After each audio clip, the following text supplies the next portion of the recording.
La voiture est criblée de balles. C'est ici, près d'une mosquée de Jaffa, que l'homme a été abattu.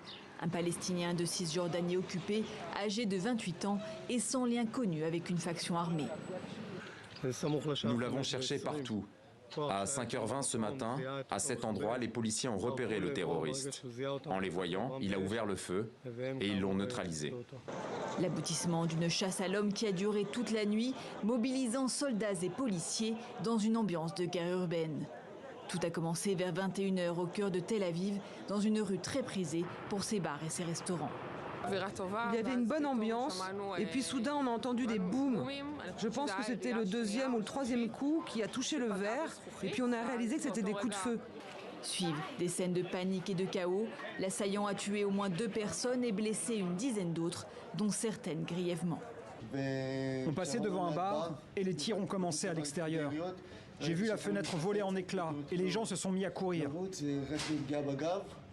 J'avais mal au dos, mais je ne savais pas que j'étais blessé. Je marchais et puis j'ai senti le sang couler, beaucoup de sang.